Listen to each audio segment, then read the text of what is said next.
Di Jawa Tengah ada satu ruas jalan yang, wah, bukan sekedar jalan biasa. Ini bukan cuma tentang aspal dan pepohonan rimbun. Di sini, suara deru mesin kendaraan seolah bercampur dengan bisikan-bisikan dari masa lalu. Sebuah jalur yang diselimuti kabut dan juga legenda. Katanya nih, kalau lewat sini, kita wajib bunyikan klakson. Tapi kenapa ya? Emangnya apa yang bakal terjadi kalau kita lupa?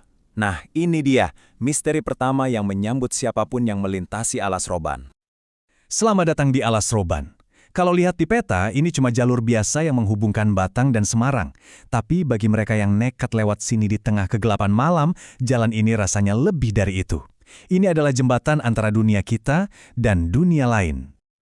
Untuk bisa paham kenapa arwah-arwah di sini begitu melegenda, kita harus mundur jauh ke belakang, ke masa lalunya yang kelam.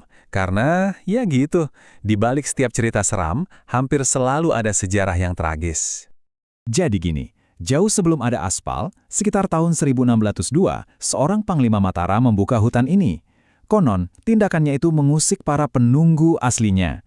Lalu 2 abad kemudian, antara tahun 1808 sampai 1811, rezim Daendels membangun jalan raya pos dengan sistem kerja paksa.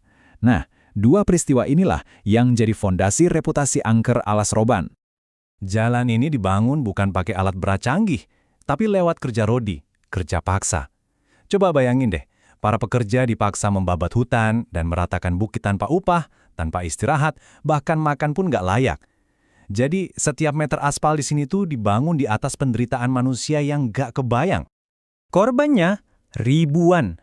Ribuan nyawa melayang selama pembangunan itu. Entah karena kelelahan, kelaparan, atau diserang penyakit. Banyak yang percaya energi penderitaan yang begitu besar inilah yang terjebak di Alas Roban sampai sekarang.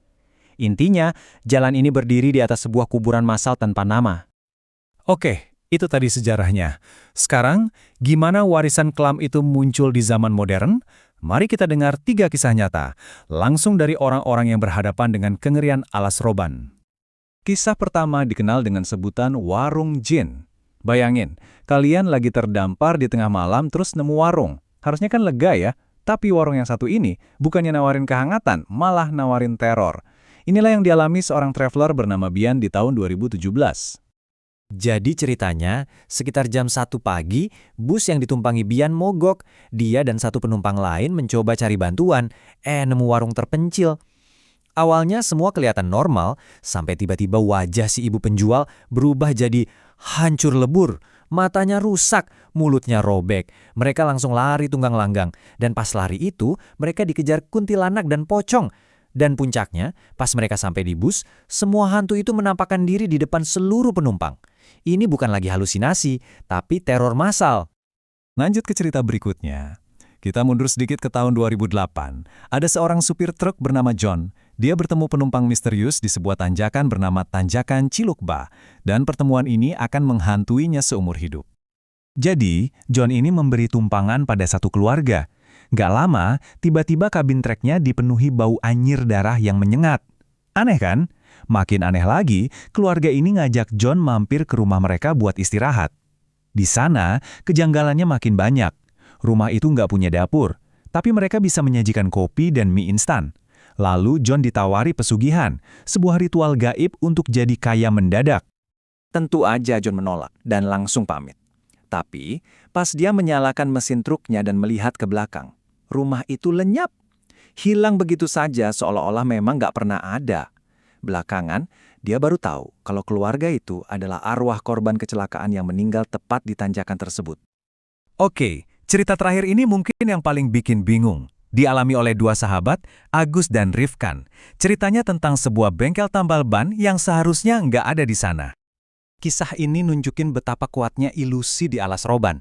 Jadi, ban mobil mereka kempes, lalu mereka nemu sebuah bengkel, lengkap sama warung makan di sebelahnya, bahkan ada anak-anak yang lagi bermain. Kelihatan hidup banget. Tapi, setelah mereka diganggu penampakan, mereka kembali ke lokasi itu, dan yang mereka lihat sungguh berbeda. Bengkel itu ternyata cuma pohon besar. Tempat warung makan tadi, sebuah jurang yang dalam dan gelap. Semuanya cuma tipuan mata. Jadi, apa artinya semua ini? Kisah-kisah tadi seolah menunjukkan betapa tipisnya batas antara yang nyata dan yang gaib di Alas Roban. Disinilah jalanan aspal bertemu dengan legenda. Legenda alas roban ini terbentuk dari 3 elemen yang mengerikan. Pertama, jelas sejarahnya yang berdarah. Kedua, kondisi medannya yang memang berbahaya, banyak tikungan dan tanjakan yang sering menyebabkan kecelakaan. Dan yang ketiga, cerita-cerita supernatural yang lahir dari 2 faktor pertama tadi, yang terus diceritakan dari mulut ke mulut. Inilah kenapa alas roban itu lebih dari sekedar rute fisik. Bagi sebagian orang, ini adalah sebuah jembatan menuju dunia yang tak kasat mata, semacam portal ke dimensi lain. 3 kisah yang kita bahas ini mungkin cuma sebagian kecil dari misteri alas roban. Ini jadi bikin kita bertanya-tanya, rahasia apa lagi ya yang masih tersembunyi di balik kegelapannya? Dan apa kalian cukup berani untuk mencari